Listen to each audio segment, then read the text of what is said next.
Okay, it's day 129.3, and these are the kind of emails that I stop everything and immediately do a film on. This is Cheryl Thompson talking about Anna Krylova, and she found it in WikiLeaks. And this is exactly what I'm talking about, where you make your own breaks through digging.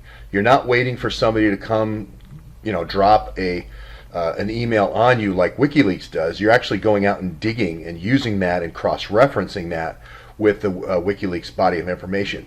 No slam on Julian Assange here for publishing and having a publishing network that's pretty tough to break, with the distributed servers and so forth. But this is where the digging happens. This is what makes or breaks cases right here.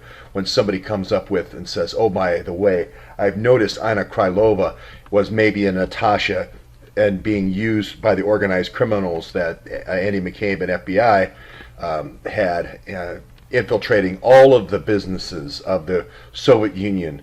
In this case, this is the Zhukovsky murder. Zhukovsky is bound behind the hands. He signs a suicide note, obviously being threatened that he's tired of life. He's found at the bottom of a swimming pool, etc., etc.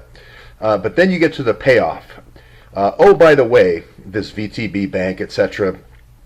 And then, but just wait a minute, though. According to Atanta, Capital Forestry analyst Anna Krylova, Zhukovsky worked with a federal timber agency, this guy Ross Chupin. It kind of almost sounds, or Chupkin, it almost sounds like Rasputin.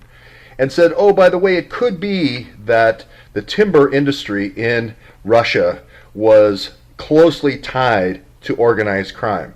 Here again, we're seeing this organized crime, this agency that's in St. Petersburg, being modeled very much like Fusion GPS, being modeled very much like the DNC with the SEIU Tonys, and having an organized crime element in it. I've lived with this with the Teamsters in Cleveland. It's always the thugs in the back that are, never work a day in their life, and then if anybody gets out of line, they throw them off a building or throw them in the bottom of a pool. So here again, now people are going to go back to looking for Bogacheva in WikiLeaks. They're going to go look for that Babka name. They're going to go look at those 13 names, and they're going to see how they come together. People are going to find pictures, and this is going to start yet another lead. Excellent job. Thank you very much. And this is the difference between this channel, and I'll call it TruthLeaks for right now, and WikiLeaks work versus just posting stuff.